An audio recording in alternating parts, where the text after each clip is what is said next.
안녕하십니까. 유니뉴스의 김하늘입니다.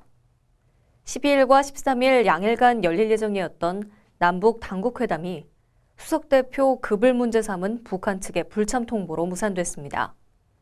이에 대해 류길재 통일부 장관은 이는 새로운 남북관계로 가기 위한 하나의 진통으로 생각한다며 앞으로 북한의 성의 있는 모습을 기대한다고 밝혔습니다. 한 주간의 통일 소식에서 자세히 전해드리겠습니다.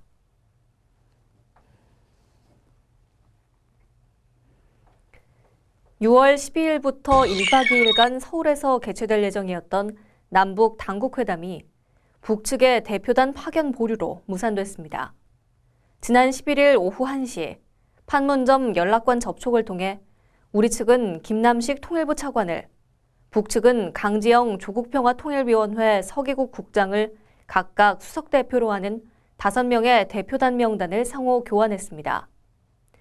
그러나 북측이 우리 측 수석대표 급에 대해 문제를 제기하며 우리 측에서 장관급이 나오지 않으면 남북 당국회담이 열릴 수 없다는 입장을 통보함으로써 이번 남북 당국회담이 무산됐습니다. 한편 정부는 12일 이번 남북 당국회담 성사를 위해 북한에 수정 제의는 하지 않겠다고 밝혔습니다. 다만 우리 수석대표의 급을 문제 삼은 북한의 입장에 변화가 있을 경우 언제든 회담은 개최될 수 있다는 점을 강조하며 북한의 태도 변화를 기대하고 있다고 밝혔습니다. 류길재 통일부 장관도 12일 오전 기자들과 만난 자리에서 새로운 남북관계로 가기 위한 하나의 진통이 아닌가 생각한다며 앞으로 북한의 성의 있는 모습을 기대한다고 밝혔습니다. 한편 북한의 대남기구인 조국평화통일위원회는 13일 대변인 담화를 통해 도발적 망동을 용납하지 않을 것이며 남북 당국회담에 미련을 가지지 않는다고 밝혀 남북 당국회담의 무산을 우리 정부의 책임으로 돌렸습니다. 정홍원 국무총리는 12일 남북 당국회담이 수석대표의 위상 문제로 무산된 데 대해 대화라는 것은 격이 맞아 서로 수용해야지 일방적으로 굴욕을 당하는 대화는 진실성이 없다고 말했습니다. 정홍원 총리는 이날 국회 대정부 질문에 출석해 지금까지는 무한대로 일방적으로 북한에 양보했지만 이제는 남북이 격에 맞는 대화를 해야 할 시점이라고 밝혔으며 대화의 문은 항상 열려 있다며 북한의 호응을 기대하고 있다고 덧붙였습니다. 한편 청와대 관계자는 회담 무산과 관련해 남북 간 당국자 회담에서 처음부터 과거에 해왔던 것처럼 상대에게 존중 대신 굴종과 굴욕을 강요하는 행태로 하는 것은 발전적 남북관계를 위해서 바람직하지 않는 일이라고 강조했습니다. 또한 남북을 한꺼번에 비난하는 양비론이 제기되는 것과 관련해서는 양비론은 북한에 면죄부를 주자는 것이라고 비판하고 북한의 잘못된 부분은 잘못된 것으로 구분하고 그것을 바르게 지적해 줄 때 발전적이고 지속 가능한 남북관계가 이어질 수 있다고 본다고 말했습니다.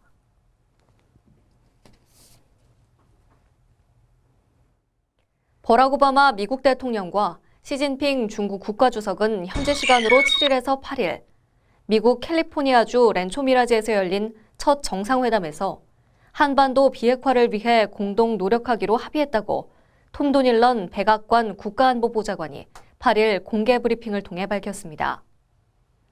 도닐런 보좌관은 중국이 북한 문제에 대해 분명한 메시지를 밝혔으며 오바마 대통령도 북한 문제가 중국과 미국이 공동 협력을 해나가는 핵심 분야라는 데 동의했다고 강조하고 양국 정상은 북한이 비핵화해야 하며 북한의 핵무기 개발이 동북아시아 지역에 큰 영향을 준다는 데 동의했다면서 어떤 나라도 북한을 핵보유국으로 인정할 수 없으며 한반도 비핵화를 이루기 위한 협력과 대화를 강화하자는 데 의견을 같이 했다고 전했습니다.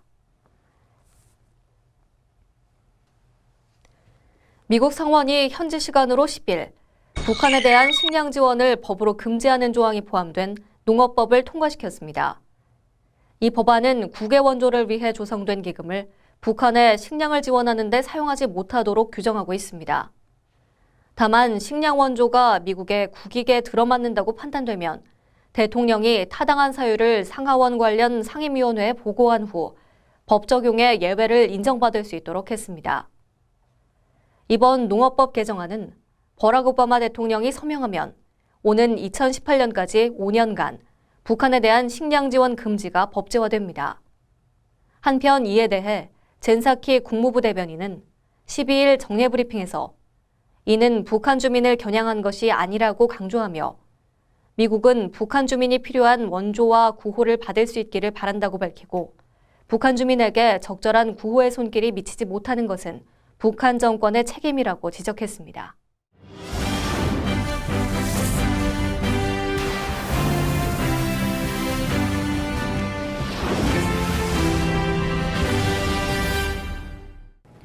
매주 금요일 전문가를 모시고 한 주의 남북관계 및 통일과 관련된 문제에 대해 심층적으로 알아보는 통일 이슈입니다.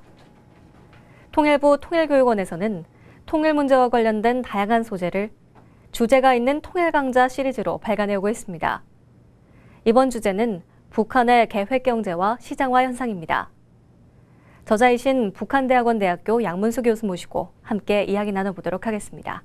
교수님 안녕하세요. 네, 안녕하세요.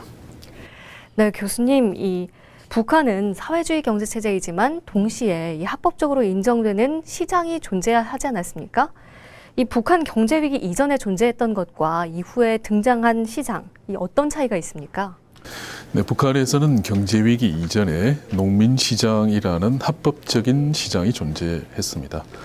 근데 그 농민시장에서는 기본적으로 이제 예를 들어서 텃밭이라고 그래서 그 주민들이 살고 있는 그 주택의 주변에 한 20-30평 정도의 소규모 토지, 거기에서 경작하는 각종 농산물들을 가지고 일종의 부업 차원들이죠. 그래서 생산해서 이제 서로 교환할 수 있는 공간으로서 농민시장을 이제 합법적으로 해주었습니다. 다만 조건이 좀 있었던 것이 그 농민시장이라고 하더라도 식량은 판매를 할 수 없게 됩니다. 즉 식량을 제외한 다른 농산물들은 자유롭게 유통할 수 있는 부분들이고, 그리고 당연히 농민시장이기 때문에 공산품이라든지 각종 다른 상품들은 거래를 하지 못하게 되어 있는 것들이죠. 근데 그건 무단 북한뿐만은 아닙니다. 그 소련에서도 프리마켓이라 그래서 그러한 유사한 형태의, 즉 사회주의 계획경제라고 하더라도 어차피 사회주의가 이제 좀 과도기적인 성격들이 있고 특히 이제 생산력이 낮기 때문에 어떤 형태로든 농민들에 대해서 이제 소득을 보전해주기 위한 하나의 그 합법적인 소규모 시장 공간을 허용했던 것이 바로 그 경제위기 이전에도 존재를 했던 것이죠. 계획 경제 시대에 그 합법적으로 존재했던 농민시장이라는 공간이 이제 경제위기를 거치면서 이른바 이제 암시장, 그러니까 불법적인 시장으로 이제 변질을 하게 됩니다. 그러니까 급격하게 이제 확대가 되면서 거래가 금지되어 있는 식량이라든지 공산품 같은 것들이 이제 등장을 하면서 이제 자기 운동화하면서 세력을 확장해가는 그런 것들을 봐야죠. 네, 그런 차이를 가지고 있군요. 그런데 여기서 궁금해집니다. 이 앞서 이야기 나눈 것처럼 북한은 사회주의 경제체제잖아요. 그런데 어떻게 개인 간의 생산, 판매가 이루어지는 시장이 형성이 된 거죠? 먼저 우리가 이제 시장 내지는 시장화 현상을 이제 바라봄에 있어서 좀 개념적으로 이제 정리를 해두고 가야 될 것이 있습니다. 즉 보통 시장이라 그러면 우리 일반인들이 떠올릴 때는 뭐 예를 들어서 롯데백화점이나 남대문 시장과 같은 그러한 구체적인 장소, 플레이스로서의 시장만 생각합니다만은 사실은 보통 시장이라 그러면 좀 더 넓게 봐서 시장 메커니즘 내지는 시스템으로서의 시장이 더 큰 의미라고 해야죠. 그러니까 오늘날 우리가 살고 있는 자본주의 사회에서는 그러니까 롯데백화점이나 뭐 남대문 시장만 시장은 아니죠. 여러 가지 형태의 이제 시장들이 존재하고 또 눈에 보이지 않는 시장들, 뭐 예를 들어서 고용시장 같은 것들로 당연히 존재하는 형태이기 때문에 우리가 일단 시장이라 그러면 특히 북한의 시장화 현상을 이해하기 위해서는 장소로서의 그러한 시장이 아니라 시스템으로서의 시장이다. 즉 시장이라는 것이 상당히 좀 포괄적이고 넓은 개념이라는 것들을 이제 우선적으로 봐줘야 됩니다. 자, 그런 것들이 이제 계획 경제에서 이제 어떤 식으로 이제 싹이 트느냐는 부분들이죠. 그러니까 기본적으로 계획 경제 내에서는 말 그대로 계획에 의해서 각종 재화가 이제 분배되는 시스템이 됩니다. 다만 이것은 공식적이고 합법적이죠. 자, 그러면 이제 불법적이고 비공식적인 영역에서 그러면 주민들이 예를 들어서 서로 부족한 재화를 교환을 한다든지 하는 형태가 싹 틀 수 있고, 실제로 북한에서도 경제 위기 이전에는 아주 부분적으로 존재했습니다. 다만 사회 전체적으로 봐서는 아주 주변적인 존재에 지나지 않았죠. 그것이 이제 경제 위기 이후에 자, 국가에서 이제 식량 배급이라든지 각종 생필품 공급들이 원활하지 못하게 되죠. 그럼 주민들이 이제 생계의 위협을 느끼게 됩니다. 그러면 어떤 형태로든 그 시장에 가서 자기네들 이제 식량을 구입을 하기 위해서 뭐 예를 들어서 자기네 집에 있던 가재 도구라든지 그런 것들을 가지고 나와서 팔고 교환하는 형태가 되거나 아니면은 뭐 다른 형태로 뭐 김밥 같은 것들을 만들어서 뭐 파는 형태와 같은 것들이 이제 등장을 하게 되고 그것은 당연히 2002년 7.1 조치 그리고 2003년 종합시장 조치에 의해서 합법화되기 전까지는 당연히 불법입니다. 불법인 부분들이 크죠. 자, 그거는 이제 개인의 자원들이 되는 것이고 기업 같은 경우에는 그러니까 자기가 계획경제 활동을 하기 위해서 필요로 하는 각종 자재, 원자재와 자금을 국가가 경제 위기 이후에 제대로 보장을 못 해주게 됩니다. 그럼에도 불구하고 이것을 계획경제 시스템 하에서 목표를 달성해야 되기 때문에 기업 또한 불법적, 비공식적으로 여러 가지 형태로 물자를 조달해서 국가 계획을 채우는 형태가 들어가죠. 더욱더 광범위한 형태는 그러니까 일반인들에게는 조금 뭐 시간이 많이 필요한 부분들입니다만 무역 같은 것들이 대표적입니다. 뭐 하다못해 그런 것들이죠. 뭐 북쪽에서 오신 주민들을 말씀하십니다만 하다못해 산에 가서 나무를 뜨더라. 그러면 그것을 가지고 중국에 수출해가지고 그것은 식량과 바꿔 먹는다라는 부분들이 나오고 그것은 비단 개별 주민분뿐만 아니라 각종 기관 기업소들도 국가 재정이 모자라기 때문에 국가 재정을 채우기 위해서 그리고 자기네들 기관 기업소 사람들의 식량 배급을 위해서 광범위하게 90년대 무역을 벌여지게 되죠. 그 무역 또한 사실상 시장경제 활동과 동일한 메커니즘에서 움직이기 때문에 이 또한 시장경제 영역들이 됩니다. 그러니까 일부 불법적인 영역들도 있고 일부는 불법과 그 합법의 경계가 좀 모호한 영역들이 점점점 많아지는 추세라고 봐야죠. 그런데 이런 북한의 시장화가 이미 북한 당국이 어떻게 억제할 수는 없는 어떤 그런 불가능한 수준까지 갔다고 하던데요. 그러니까 이제 북한에서 경제 위기가 시작된 지 한 23년 정도 역사가 되고 그리고 북한에서 시장의 역사도 이제 20몇 년을 하게 됩니다. 그러니까 북한에서 이제 시장화가 촉진됐던 뭐 여러 가지 요인들이 있습니다만은 역시 가장 큰 것은 계획 경제의 물적 토대가 붕괴됐다는 부분들이죠. 즉 주민들 입장에서 놓고 본다 그러면 국가가 식량 배급, 생필품 공급을 제대로 못 해준 상황에서 그러니까 실제 말로 굶어 죽을 수는 없는 거고 그렇다 그러면 나름대로 자구책을 해야 되는 것이고 그리고 기업소나 각종 기관 입장에서도 예산이 모자라기 때문에 어떤 형태로든 보충을 해야 되는 형태로 비공식적인 경제활동, 시장경제활동, 무역을 한다는 부분들이 크죠. 그럼 이 부분들이 하나 이제 시간이 지남에 따라서 그러니까 시스템으로 정착해가는 부분들이 크다는 것들입니다. 그러니까 단순한 그 소비재 시장뿐만 아니라 뭐 생산재 시장, 노동시장, 자본시장 같은 것들이 비공식적인 형태이긴 하지만 서로 얽혀 있으면서 시스템으로 서서 이제 고착해 가는 단계로 가고 더욱이 이제 국가의 물적 그 토대들이 점점점 취약해진다 그러면은 결국 국가 입장에서는 시장을 어떤 형태로든 억제해 보려고 사실 많이 노력을 했죠. 특히 이제 2000년대 중후반에 뭐 많은 노력을 했음에도 불구하고 결국 시장을 근절하지는 못했습니다. 그런 상황까지 왔기 때문에 이제는 시장이라는 것들에 대해서 북한 정부 스스로도 뭔가 좀 새로운 고민들을 하는 것이 아닌가라는 느낌도 있습니다. 네, 앞서 말씀하신 것처럼 그 북한 주민들의 입장에 대해서도 말씀을 해주셨는데 이러한 시장이 그들 생활에 어떻게 또 얼마나 영향을 미치는지 궁금합니다. 어떻습니까? 이 부작용은 없습니까? 물론 이제 그 주민들 입장에서는 국가가 배급을 그리고 생필품 공급들을 제대로 못 해주는 상황이기 때문에 생존을 위해서 이제 여러 가지 형태로 시장 경제 활동을 해야 되죠. 또 그런 부분들이 이제 북한 정부 스스로도 어느 정도 현실을 인정하게 되면서 대충 2002년 7월 1일 경제관리 개선 조치에 가서는 일정 정도 공식화시키는 부분들이 큽니다. 즉, 그러니까 주민들에 대해서 자력갱생이라는 것들을 이제 제도화시켜주는 부분들이죠. 그리고 명시적으로 이야기는 안 합니다만 어느 정도 암묵적으로 국가는 그 모든 국민은 아닙니다만 일정 정도의 그런 국민들에 대해서 더 이상 식량과 생필품들을 공급해주기는 어렵다. 그러니까 실제로 이제 북한 문헌들에서 자력갱생이라는 이야기가 계속적으로 나오는 부분들이 그런 것들이죠. 즉 기존에 국가에서 공급해주던 것들을 공급해주기 어려우니까 너희들 스스로 주민들 스스로 먹고 사는 문제를 해결하라 라는 식으로 이제 계속 자력 경쟁을 주장을 했던 것이고 주민들 사이에서는 이런 부분들이 점점 익숙해지고 시간이라는 개념들이 중요해지는 것들이죠. 어느덧 시장이라는 부분들에 적응을 하게 되면서 주민들 입장에서는 그냥 극단적으로 보면 그렇게 되는 것들이죠. 국가에서 배급 안 줘도 된다. 그러면은 그냥 우리는 알아서 먹고 산다는 식으로 시장에 대한 의존도가 급격히 높아지고 동시에 국가에 대한 의존도 내지는 국가에 대한 관점들이 조금씩 달라지는 것들이죠.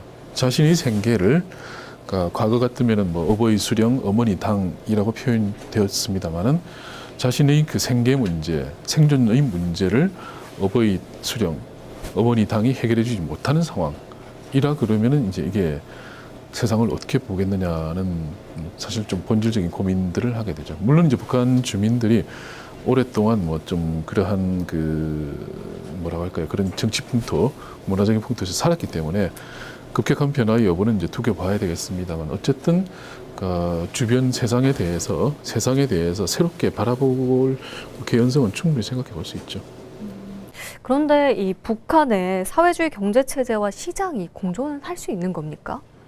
그러니까 이게 이제 묘한 형태를 이제 가지게 되는 부분들이죠. 그러니까 합법과 불법, 공식과 비공식이 이제 여러 가지 형태로 이제 결합되어 있습니다. 자, 일단 개인이 차원에서 놓고 본다 그러면은 뭐 어쨌든 북한 주민 2천몇만 주민들을 평균적으로 놓고 본다 그러면은 계획에 의해서 월급을 받고 그리고 그 월급을 가지고 계획 부문에서 식량과 생필품 공급하는 층도 있을 수 있고 아니면은 자기 모습들이 있을 수 있죠. 반면에 똑같이 시장을 통해서 소득을 획득을 하고 그리고 시장을 통해서 생필품 구입하는 모습들이 있을 수 있습니다. 기업도 마찬가지죠. 기업 활동을 함에 있어 가지고 일부는 이제 국가로부터 원자재와 자금을 받아서 제품을 생산해서 또 일부는 이제 그것을 국가가 지정한 계획 루트에 의해서 다른 기업이나 상업 유통망에 공급할 수도 있습니다만은 또 일부는 순수하게 개인이나 아니면 시장을 통해서 원자재와 자금을 조달해서 상품을 만들어서 또 시장에 내다 파는 형태로 유지하는 것들이 가능하죠. 또 하나의 부분들은 이제 보통 이제 시장화 이제 위계적인 구조라고 이야기되는 부분들입니다. 즉 예를 들어 이제 최근 몇 년 동안 이제 북중 무역이 이제 급격하게 늘어났습니다. 그런 구조들은 충분히 생각해 볼 수 있는 것이 예를 들어서 북한이 중국에 대해서 가장 많은 수출을 했던 것이 최근에 두드러진 게 무연탄 같은 것들이죠. 자, 무연탄을 수출하기까지 일련의 즉 연쇄들, 사설들을 쭉 놓고 본다 그러면은 궁극적으로는 그리고 맨 상층에는 국가의 계획에 의해서 상품을 수출하고 외화를 획득하는 구조입니다만 그 하부로 내려간다 그러면은 특히 국내에서 무연탄을 획득하는 구조들은 상당 정도 돈주라고 하는 그 층들의 역할들 그리고 개인의 역할들 그리고 사실상 시장 경제 활동의 역할들이 상당히 크죠. 자, 국내에서 무연탄을 획득을 한다 그러면 그것은 사실 일반 국가 고정 가격이 아니라 사실상의 시장 가격에 구입하지 않으면 이게 획득할 수 없는 구조로 된다는 부분들이 큽니다. 극단적으로 놓고 본다 그러면 아래에서는 시장 경제, 위에서는 계획 경제의 외피라는 형태가 되고 그리고 시장 경제의 각종 사설들을 연결해 쉽게 가다면 그것이 결국은 계획 경제와 연결된다는 구조로 막 얽혀 있는 구조라고 봐야죠. 그렇다면은 이 사회주의 경제제도와 시장 중에 어느 쪽이 북한 사회에서 더 우위를 차지하고 있다고 볼 수 있을까요? 이게 어느 쪽이 주민에게 더 큰 영향을 미치고 있는지 궁금합니다.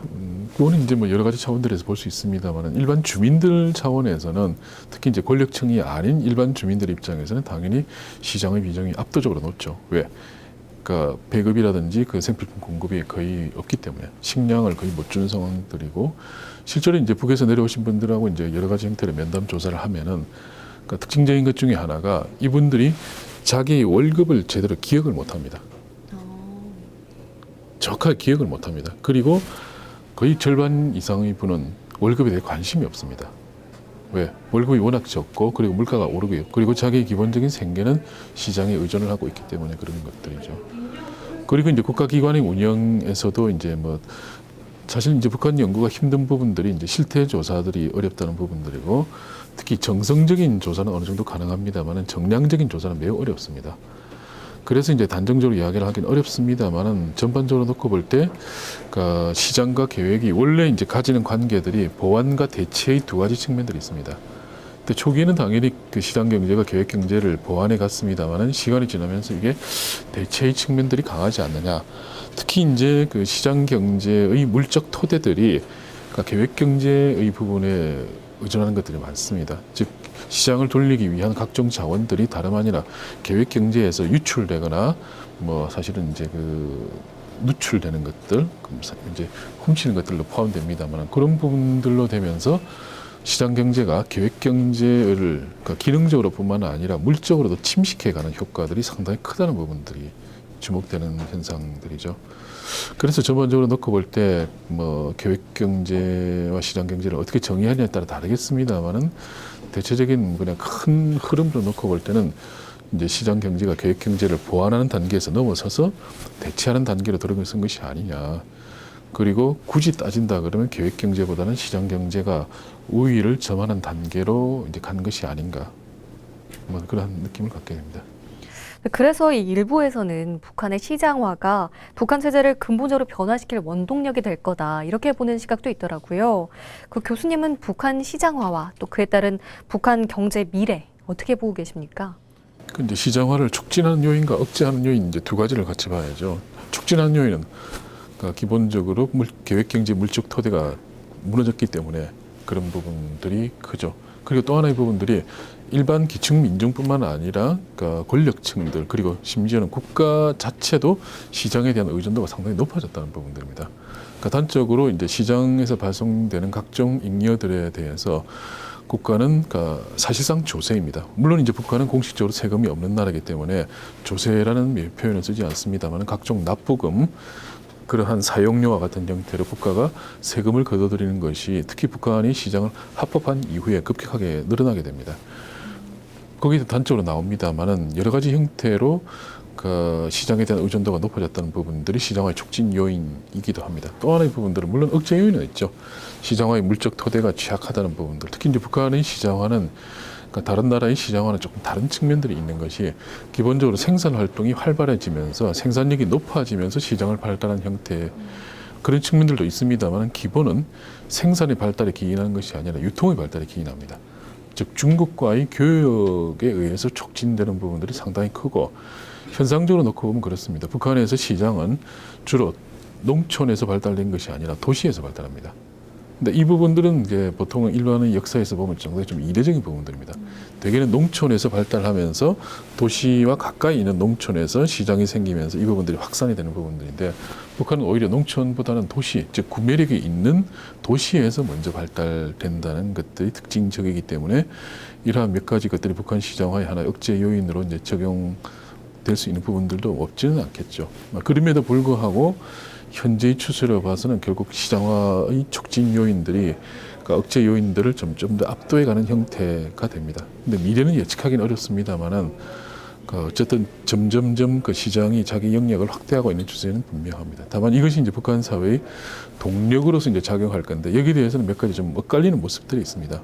되게 우리가 생각되는 것이 그러니까 시장이라는 것이 발달하게 되면 이제 사람이 바뀌게 되는 것들이죠. 즉 개인주의와 이기주의, 합리주의가 발달하게 되고 사람이 일단은 우선 돈을 먼저 생각하게 되니까 그리고 기존에 북한이 가지고 있었던 공동체적 질서가 파괴가 됩니다. 그러면서 이제 그 기존 질서가 좀 동요되고 있는 부분들. 거기에다가 이제 극단적으로는 이제 그 자기네들 세상에 대한 의문들이죠. 왜 우리는 못 살까? 중국은 잘 사는데 왜 우리는 못 살까? 중국 개혁 개방했다는데 우리는 왜 안 할까라는 식으로 그리고 그 전반적인 정치 체제에 대한 부분들까지도 이제 갈 개연성이 있다는 측면에서 하나의 좀 무서운 사회 동력이 될 수 있죠. 그런 측면을 주목하시는 분들도 계시고 또 하나의 부분들은 무서운 것이 이제 시장이 발달하게 되면은 기존의 질서가 이제 바뀌게 되는데 예를 들어 중산층 같은 부분들도 상당히 좀 복잡한 요인들을 하게 됩니다. 즉, 우리는 되게 북한을 볼 때 권력층과 그 기층 민중 두 가지 층들만 주목을 합니다만은 근데 시장화가 진전된다 그러면은 사실은 중산층이 생겨날 소지도 없지는 않다는 부분들입니다. 근데 통상 우리 남쪽도 그런 경험을 했습니다만은 어떤 형태로든 사회가 중산층을 형성을 하게 된다 그러면은 그 사회 자체는 일정 정도의 안정성을 확보하게 됩니다. 그러니까 한편으로 시장화가 확대되면서 그 사회의 변동성이 늘어난 측면들도 생기죠. 그러나 또 한편으로는 이제 완전히 사회주의 경제와는 별개의 시스템으로 지금 점점점 가는 그 양상들이 보이고 있기 때문에, 그러니까 중산층들이 아직은 뭐 그 정도까지는 아닙니다만 이것이 점점 더 확대가 된다 그래서 중산층이 하나의 계층으로 자리 잡을 정도까지 간다 그러면은 오히려 사회를 안정화시키는 동력으로 작용할 수 있는 그런 복잡한 구조로 갈 수도 있죠. 그래서 북한 시장화가 진전되는 부분들에 대해서는 사실은 좀 다면적으로 관찰할 필요가 있다는 말씀을 드릴 수 있습니다. 네, 그렇군요. 지금까지 북한대학원대학교 양문수 교수 모시고 북한의 경제에 대해서 이야기 나눠봤습니다. 보다 자세한 내용은 발간된 책자를 참고하시기 바랍니다. 네, 교수님 오늘 말씀 감사합니다. 최근 라오스에서 북송된 탈북 청소년 9명이 평양 놀이공원으로 견학을 다녀왔다는 소식이 전해졌습니다. 하지만 체제 선전용일 수 있다는 우려와 함께 한국 정부와 국제사회는 여전히 이들의 안전을 염려하고 있습니다. 이러한 인권의 위기는 탈북민에게 국한된 문제만이 아닐 것입니다. 하루빨리 북한 주민들의 인권 또한 보장받을 수 있기를 바라며 영상 인권의 의미와 중요성을 보내드리겠습니다. 고맙습니다.